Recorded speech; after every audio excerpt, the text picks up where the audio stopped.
why feel like we have to spend lots of money to maybe win someone's love or to showcase someone's love or what the rationale behind some of the decisions that we're making.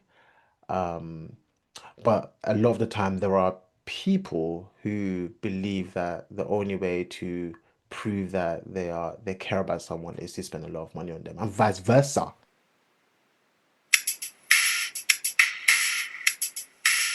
Hello and welcome to the Woke Finance Podcast, the podcast discussing all things finance and all things finance related. It's your boy Peter and I'm with my bro, my co-host Jax. How are you today?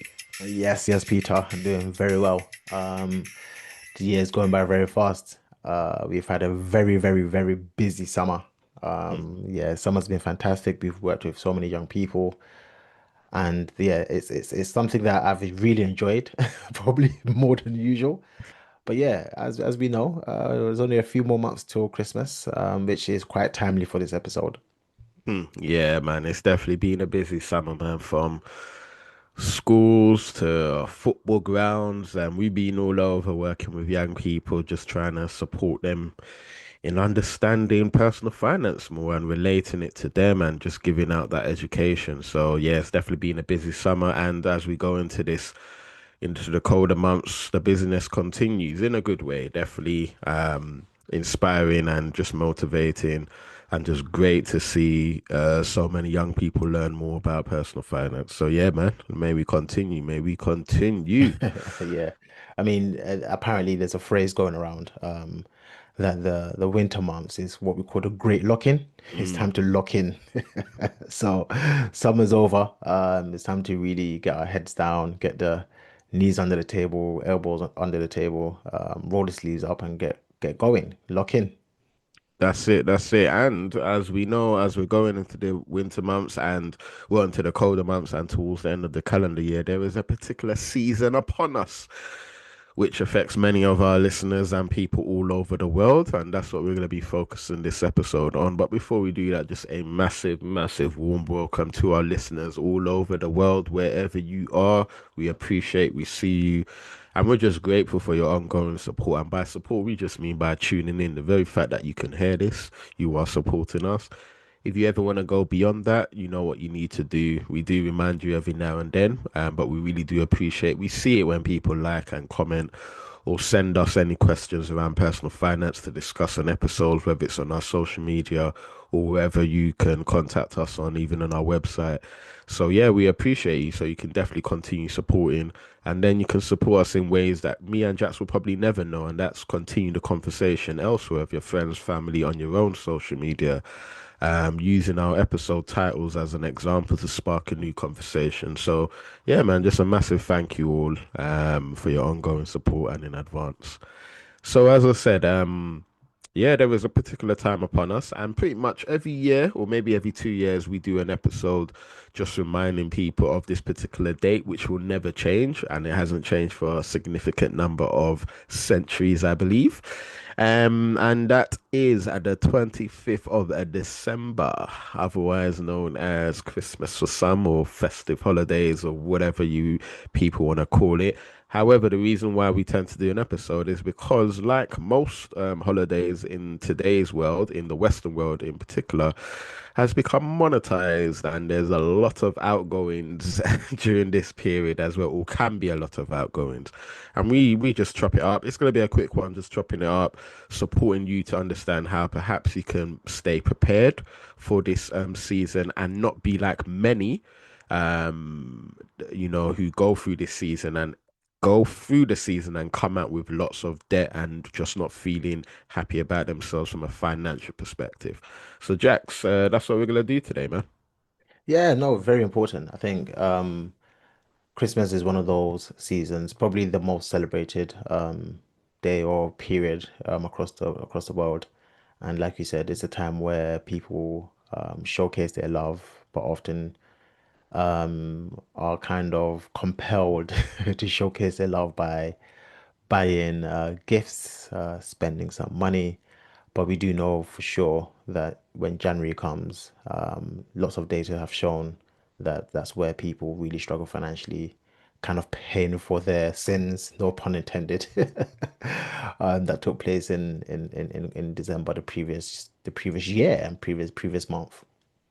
What is this, Jax, man? As in, when people obviously, spend so much, and we've all been victims. I definitely have been victims, or I've been involved in this. What is this? What is that pull that we just want to spend so much without even realizing we come up with every excuse in the book to justify our spending. We'll even make ourselves feel better. You use the word love, right? We'll Yeah. even make ourselves better. Say, this is me showing love, man. I'm gonna do this. I'm gonna do that. I'm gonna do that. I'm gonna do this. I can go a bit deep on that, but I'm not going. Well, who knows? But yeah. Anyway, Jax. Yeah. What is what is going on, man? I think you're thinking about things like proving your love for someone, right? Yeah, Um, because a lot of, I mean, and I put proving in quotes because sometimes it's actually about ourselves, but that's just another yeah. story for another day. Well, no, no, no. I think it's something that we can actually touch on because it's actually very important. I mean, for me, I think the conversation of spending and it starts even before Christmas takes place. So you will notice that as we enter the months of November, December, we have things like Black Friday, and then we have all these Mm, ideologies and thoughts of Christmas sales, right? So for a lot of people, psychologically, it's a time first and foremost to find deals, and that's kind of the first starting point.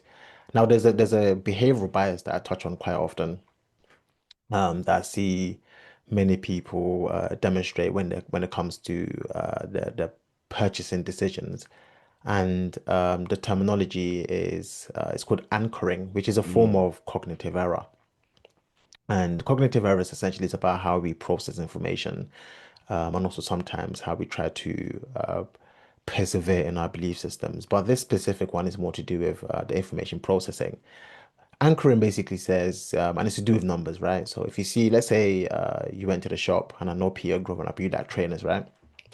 So hmm let's say you went to the shop and there were a pair of trainers, and you noticed that, hey, it used to cost, I don't know, £150 or dollars, and now it costs, I don't know, $95.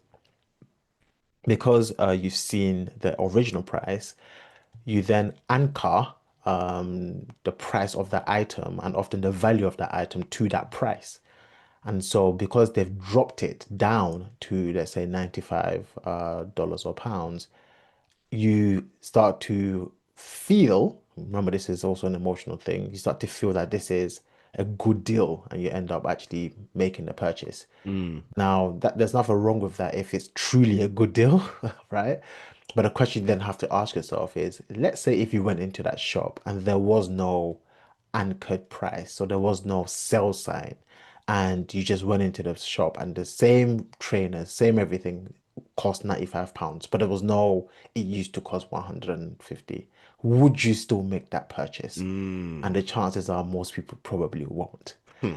So it's very important that we understand our behavioral biases. There's so many different ones, and I've spoken about it on previous episodes before, but this is one that I think probably a lot of people start to demonstrate, particularly as we approach Christmas sales, etc.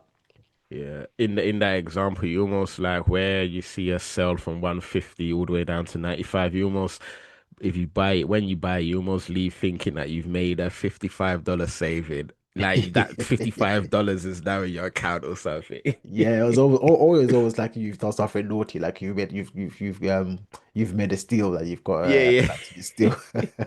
Yeah, no, and such a good question. Would you, if everything was the same and there was no sale, would you buy that? And for those maybe tuning in for the first time or who haven't really listened to our episodes a lot, we understand that personal finance, there's a numbers game to it. Yes, it's great that you understand how to budget, how to work out certain maths problems, etc.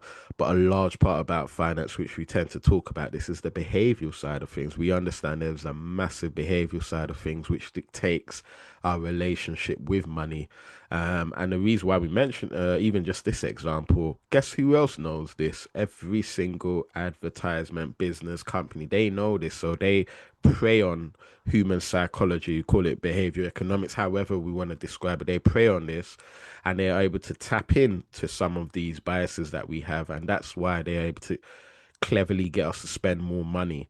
Yeah. So yeah, man, it's deep stuff, man, and we've all been victims. I've definitely been victims to this, man. Yeah, and look, it's even when it's subtle, right?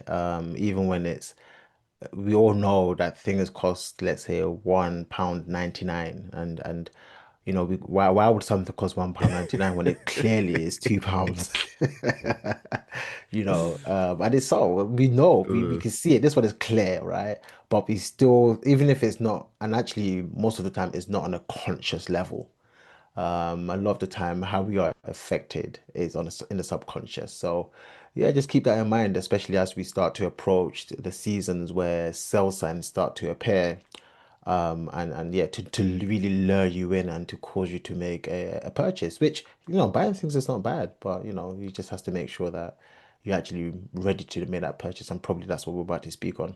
Yeah, no, absolutely, man. And the reason why we're doing this, Jax, is as we said at the beginning of this episode, a large number of people leave December, go into January, not so happy as maybe they were 2 weeks ago when they were, buying this and that. And we want to just throw a few things maybe to consider as we approach this season.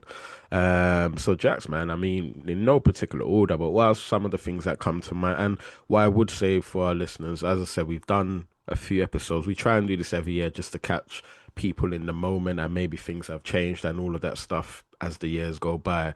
So one of our episodes that we done was episode 60 and it's called Getting Ready for a Merry Christmas Festive Spending. So we encourage you to check that out because there's probably things that we said 3 years ago that we might not say today, vice versa. But Jax, back to you. What's one thing that comes to mind in terms of for the listener right now who's probably just been reminded, yes, Christmas is just around the corner. Yeah, I mean, for me, the first thing is to try and prepare. But even before we get to preparation, actually, the part I want to remind people before I even forget is that for most people work, most people are employed. So, people say most people do a 9 to 5, which means most people get paid on a monthly basis, sometimes every other week, but most people get paid on a monthly basis. However, it is very common that during the month of December, most people are paid not at the end of the month, but often a week, sometimes a couple weeks earlier. Okay. So rather than being paid, or let's say on the 27th for the last day of the month, which is a common practice, you may be paid, let's say, on the 15th. Right now, that might sound exciting and that might feel good because you're getting paid earlier. And actually, it is quite considerate because your employer is very mindful that the festive season is coming. And so, why not get paid earlier so you can start buying gifts for your friends and family and all your loved ones? But the truth of the matter is, first and foremost, if you are paid 2 weeks earlier, it means you have to wait a much longer time until you receive your next paycheck, which on average will be in 6 weeks. Mm. This is saying that you now have to make that money, that paycheck stretch for a much longer time. And actually, I don't know if you've experienced this, but January feels like a very, very, very long month. So that's one of the things that I think we need to highlight, the fact that yes, we do get paid, generally speaking, much earlier. And we do have to make that money stretch much, much further. So with that mindset and that understanding in place, we now have to cultivate a system so that we're not victim to having to really, really stretch our money for such a long period of time. And what is that system, Jack? Because my immediate thinking when I hear something like that is, okay, for those that are gonna get paid a bit early in December, maybe for those when they are budgeting for November's paycheck, literally budget as you would normally do for the whole month. So when you get paid a bit earlier in Mm. December, you don't actually have to use that money. But we know that life just doesn't work like that. No, I mean that sounds good, but it's It doesn't work in practice, like you've said, because Mm, the truth of the matter is, when it gets to December, not only are you trying to stretch your normal paycheck for a longer period of time, but also it is a high spend month as well, yeah. right? So you're being hit from both angles, Mm, right? So if you're not prepared, it is going to be quite challenging, which is why the data shows that most people really struggle financially in January, yeah. and actually the mood goes down a lot. Yeah. So Yeah. Well, and you yeah, know what, Jack, before I even go on to that as well, I mean, in terms of preparing, I think maybe just the recognition, Jack, because many of us have probably entered January feeling like what you've just described. Maybe just a bit of, first of all, recognition that, people are not alone in this. It's a very common thing. And it's just part of life, unfortunately. So hopefully this episode can give people t tools to maybe ease that a bit and maybe not so, make ensure that people don't enter January feeling a bit low like that because it's a very real thing, man. yeah, and it's like you said, it's extremely common. Mm, I would say probably about 70. I can't. I'm just picking percentages out of my head, mm, but probably 70% of people go into January feeling the same way. mm, And it impacts different people on a different scale, but the experience is still very similar. mm. So yeah, I mean, if we're going to talk about ways to start kind of preparing and structuring our finances in a way where we at least dampen the impact of the December spend is to really prepare, right? Prevention is better than cure, as we normally say. And this is why we're making this episode in October, right? We're giving ourselves a few months to prepare. Sometimes I even give myself a whole year, by the way. I know that sounds crazy to some people, but you would understand what I mean by that as I go through the actual practice. Yeah, because I was gonna say even a lot of this that we're talking about is for this December, but more importantly, it's for next December, 2026. But yeah, go, bro. Yeah. So look, budgeting is at the heart of all financial planning. And budgeting is not a bad word. I grew up when I heard budgeting growing up, I thought budgeting was all about restricting yourself. It was all about cutting costs. It was about trying to find deals, and it was about really reducing the quality of your life. That's what budgeting felt like to me, and that's why I had a bad experienced thinking about budgeting. But as you get older and as you as I've gone on my own personal finance journey and I learned about what budgeting actually is, you learn that budgeting is literally at the heart of all good financial planning, and it's not about cutting costs, but it's all about actually telling your money where to go. It's all about planning, and it's all about actually enjoying your money as well. You can, when you budget well, you actually budget to enjoy your money. And Mm, so in practice, what I normally do is I create something called pots. Another terminology that some people may have heard of is something called a sinking fund. mm, Now, what is this? These are basically just pots or compartmentalized accounts that are created to meet specific goals. Okay. Like you said, December the 25th or Christmas comes up every single year on the same day, sorry, or on the same date, right? mm, It's always going to be the 25th of December, all right, until something quick changes, which I highly doubt. And so we can prepare for that. And the way I prepare for it is I create this pot or this sinking fund.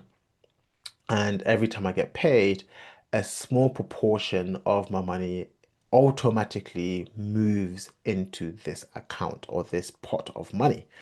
Now, the way I like to do it, the reason why I like to do it automatically, especially when we're talking about things like Christmas, is because you don't have to put yourself in the situation where you have to make a decision. mm, Why? Because when it comes to actually making financial decisions, for the majority of people, we are so subject to all those behavioral biases, especially mm, I've only just named one, there's about 50, mm, right? So if you can automate the system, it makes it very easy. And notice I said is a compartmentalized account, which means this practice I'm about to discuss is not just about even Christmas, it's about even things like for birthdays, for events that you know are definitely going to take place the next year. In fact, this is probably a good one for the man them listening, right? For the guys listening, Valentine's Day comes soon after, soon after January, mm, so you can start putting money aside for that as well. But yes, all it is creating a pot, and making sure that a proportion of your income goes into this pot. And the earlier you start it and the longer you plan for, the less amount of money needs to go into this pot. And you don't actually feel it, but by the time Christmas actually comes, you would have enough to actually go ahead and actually spend comfortably. Hmm. And what I'll say, Jax, is the feeling that you have knowing that when it comes time to spend that money, the feeling that you have knowing that you've saved money aside over a long period of time and it's just there, I'll call it peace. That's ultimately what it is. I'll be honest with you, there's times where I totally forget that this practice Yep. is even taking place. Yeah, I just totally forget. And notice I said this is not just for Christmas. It's a very good practice for Christmas, but I'll give an example that happened even this year, which is I knew that I wanted to travel with my missus in the summer, right? So I started one of these sinking funds about 8 months in advance. And so every single time that I would get paid, a proportion of my income will go into this holiday pot. Let's call it a holiday pot. And guess what, Peter? I totally forgot I had it. Mm. Totally forgot. When I say I totally forgot, I actually went on holiday with with money that I was paid, and I totally forgot that I had a pot actually available to Mm. use for the holiday. So when I realized that it existed, that all that money became spending money on the Mm. holiday, right? Which means I was able to have a fantastic Love it. holiday in Morocco during the summer, right? And it's almost it almost feels and I really mean this, it almost feels like you've just been given the money. Yeah, yeah. When you Or had a notice that, month's pay rise or yeah, something like that. Yep, yeah, yep. yeah, it really feels that way. And that's why we say the whole thing about finances, this is not just about maths or mechanics. Majority of this stuff is all emotional. Money is a very behavioral thing and not just about numbers. But yeah, it's a practice that I've been doing for a while. And even as we're having this conversation, I'm starting to think about all the different things that I want to do for sure next year, things that are definitely going to require my funds, including birthdays, including things like Valentine's Day. Because once you start this practice, as the money is going out on a monthly basis, it's a very small proportion of your income. So you don't feel it. But like most things, it compounds and it grows over time. And so when the actual time period comes where it's time to spend that money, again, it really feels like you've just been given that money at that time. Hmm. I love it. And again, with stuff like this, when you're preparing months in advance or even years in advance, you don't have to put away so much. I know it's very tough times out here, so we're obviously talking to the people that actually are able to put stuff aside, but you don't actually have to put so much. You know, £50 a month will amass to £600 a year. £1,200 over 2 years. Imagine just having that there, like, and then discovering, like our friend Jax, that you've got £1,200 extra to spend on something. You know, like how great is that? So yeah, man. I love it, man. In terms of just having sinking funds, and we talk about a lot about sinking funds on one of our most popular episodes over the last few years. And this is when we invited YouTuber and money coach Veronia Spain onto our podcast. This is episode 127, and it's called £16,000 of debt paid off and how to save. And she and us, we all talk a lot about sinking funds on that episode as well. So no, definitely do check that out. Yeah, yeah, it's a practice that I think some people have heard of, but it almost people don't really know the benefit. It just sounds good until you practice it. So I'm really, really, really encouraging our listeners to actually practice this thing. Now this episode is most definitely not sponsored by Mm, anyone. It's not sponsored by Monzo or Starling Black or whoever. But just for kind of transparency, and as an example, I know for sure that Monzo has a system. that really allows you to create these pots, and that's the platform that I use for these very specific pots. And Likewise, I yeah. yeah, and I like Monzo because as you're creating these pots, you can even give it a name, and you can even give it a theme and a profile picture, right? So in my Monzo pots, I've got one for holiday, and then let's say I wanted to go to, let's say, Jamaica next year. I've got then the profile picture will be a picture of Jamaica, the Jamaican flag, right?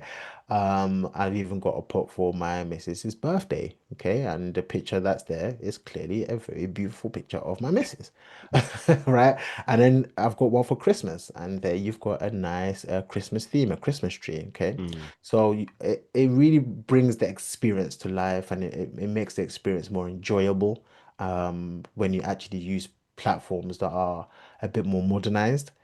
So that's something I would really encourage our listeners to start practicing. Yeah.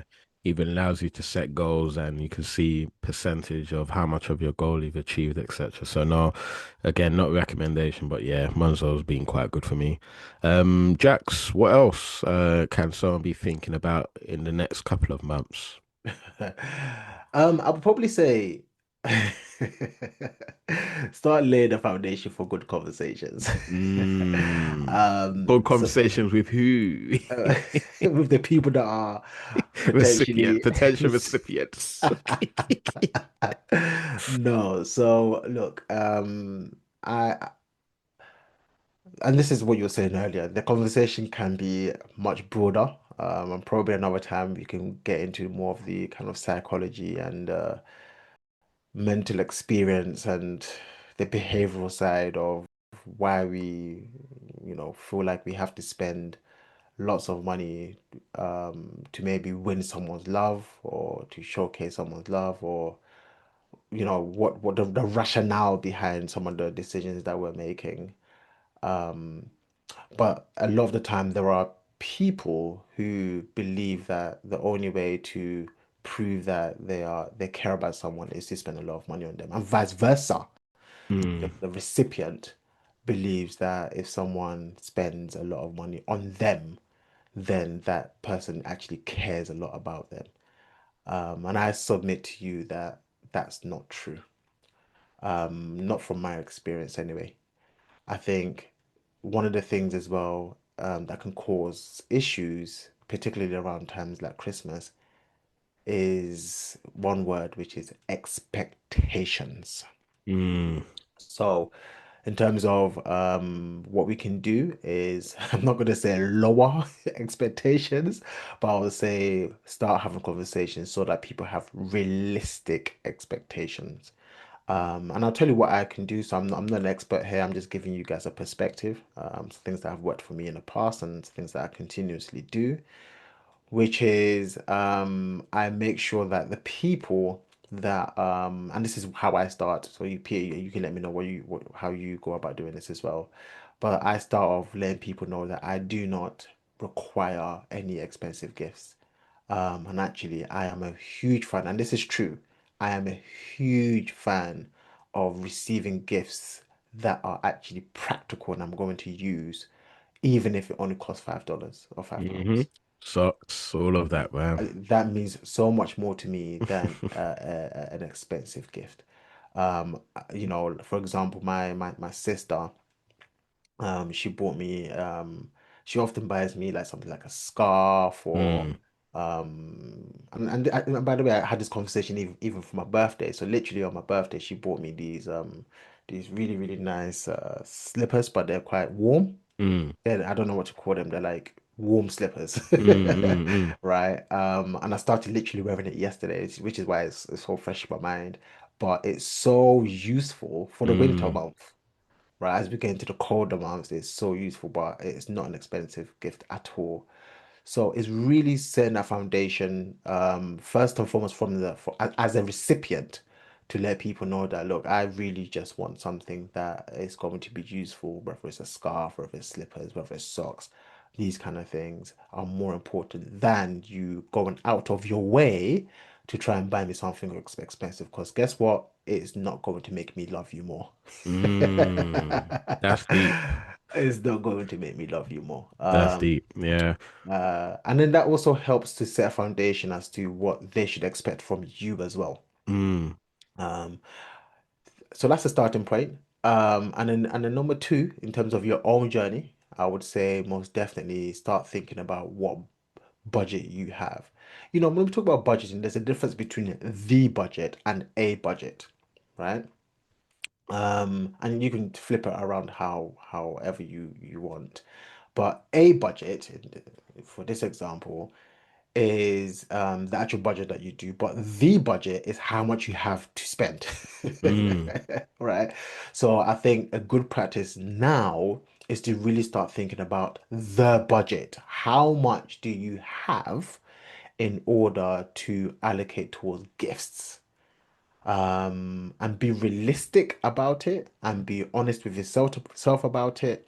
And remember, you still have financial goals, objectives, aspirations to achieve.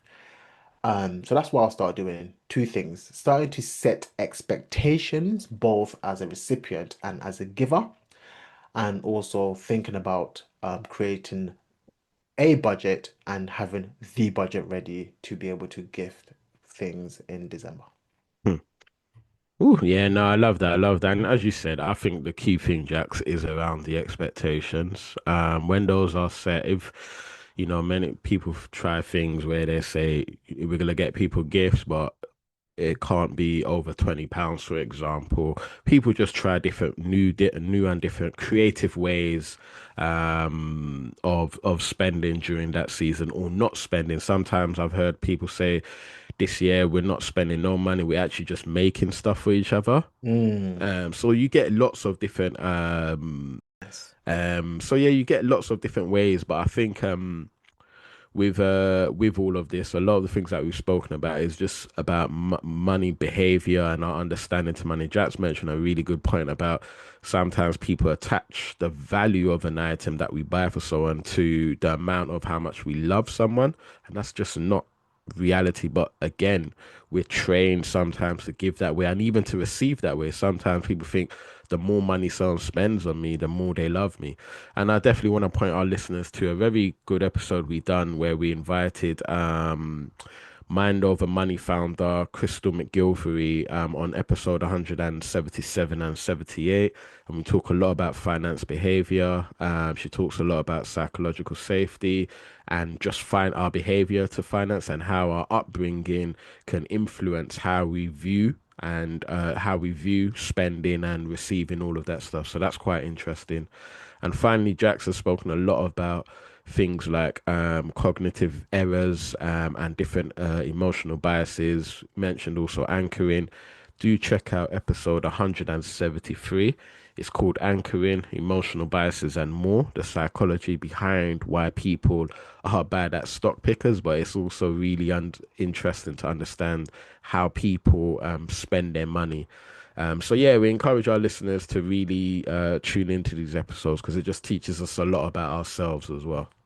Yeah, absolutely. Absolutely. Notice that even though if you just mentioned the anchoring episode we done when it comes to stock picking and investing and that kind of stuff, and notice that it can be transferred into Mm, other financial decisions. And actually, hmm it's not even just financial. Sometimes it's just how we make decisions, full stop. mm. So yeah, very, very good episode, and definitely encourage our listeners to go back and listen to those episodes you've just mentioned.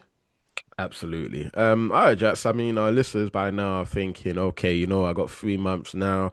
I'm gonna look at what budget do I actually have realistically. Like, if I've got £300 to spend, I've got £300, and I'm gonna work with that. I'm not gonna automatically say in my head I'm gonna spend £900 of gifts and stuff. Some people are thinking, okay, I'm gonna start putting some money in pots for Christmas this year, and even more importantly, maybe next year because I have more time to save. So people are feeling a bit more equipped. So is there anything else that comes to mind in terms of preparing for this season? I think we've covered majority of it. As I said, it's about setting those expectations. Mm, Probably maybe number one. It's one of those things that people probably don't do. But try and be realistic. mm, And this episode is much more about the behavioral side and as I said, we probably didn't want to get into it too much, but even just loving yourself, Mm, loving yourself enough to put yourself first as well, and not pour from an empty cup. hmm, So the conversation is very much broader than what we're discussing today. But please, please, please, there is absolutely no point and no value in overspending in order to meet other people's expectations if it means you now have a cup that's empty. mm, If it means you're going into the year 2026, a brand new year where so many things could go your way, so many aspirations, so many things you would want to do, but starting off that journey in January in some form of financial distress is just not the one. hmm. And I think if we can have that foresight, it can really, really help shape our decision making today. I love that. I love that because usually this time of the year, we sometimes do an episode just preparing people for the next year financially. And we want you to have a good start, man. We all want to have a good start. So even this episode, as we're talking, we're also talking to us. I'm definitely talking to myself because, as I said, every now and then you might just get a bit gassed and fall victim to certain things as well. It just happens, you know. So no one's immune to this, but so it's hopefully encouraging. So Jax, I'll make sure I play this episode back to myself when it's out as well. But nah, Jax, man, definitely really good to just chop it up as well, and hopefully some encouragement for our listeners as well. If do let us know if you've had any interesting ideas or things that you've done over Christmas to save money and maybe be a bit more creative and start the new year on a high from a financial perspective as well. Let us Yeah. know through our socials and stuff. Jax, of course, every year we do give a shout out to where we're getting, sorry, every year, every episode we give a shout out to where we're getting listeners from. This occasion, we're going to give a shout out to a area in Mexico and it's called Panama. Oh, nice. Mexico, a place I've not yet been. I remember quite a few years ago now, the lads, we had it in a group chat that we wanted to go to Cancun when we were in our early 20s, but it never left a group chat. We never made it there. There was, it happens, it happens. And no Welcome one's to ever the spoke about it again. Nobody's mentioned it ever again. And now we are all grown adults and married, some with children. It's probably not going to happen. It's But not happening. If they're listening now, I'm sure they'll laugh at this one. welcome to the Woke Finance Podcast. You're here with myself, Jax, and the co-host Peter. And on this podcast, we talk about all things finance and all things finance related. But if you want to know more about what we do, because we do more than just podcasts, we do serve in the community, predominantly here in the UK. Head over to www.wokefinance.co.uk. That's www.wokefinance.uk and sign up to our mailing list so you are kept up to date with all the amazing things that we are doing. That said, we are also on socials. So if you want to engage with us on social media, we are predominantly on three platforms. The first being LinkedIn. We've got some amazing posts, especially in recent times, with all the amazing work that we are doing. For example, just a few weeks ago, we were at a football academy preaching, teaching young prospective footballers about personal finance and how they should manage their money when they make it, or even if they don't. Um, Similarly, we are on Instagram and also TikTok. So if you search for Woke Finance, you will be sure to find us on those platforms. But welcome to the podcast. I hope you are enjoying the episodes and gaining tons of value. Come on, come on, come on. A massive shout out to our listeners over there in Mexico and all over the world. We appreciate you. We see you. Jax, before I let you go, any final words? Yeah, I think, this episode is all about preparing for Christmas, but I think the mindsets and the ideologies we've mentioned can be transferred into various aspects Hmm. of financial planning and budgeting and stuff like that. It's really finding creative ways to start saving for specific things. So that compartmentalizing exercise is one that I know has worked very well for many people. But the thing that actually you mentioned towards the end of this episode that I think is really important is actually being creative, right? We don't always have to just spend capital, spend money in order to gift someone something, right? Sometimes It's about actually creating something. And personally, I think that even has more value behind it sometimes. Mm, So, if you are in a position where, let's say, you are maybe struggling financially, or you don't have the means to give a monetary gift, or something that requires kind of some sort of capital, I would very much encourage you to go down the creative route, and you will be surprised and shocked as to how well that will be received. love that, love that, love that, man. Thank you very much, Jax. As per usual, always good to chop it up.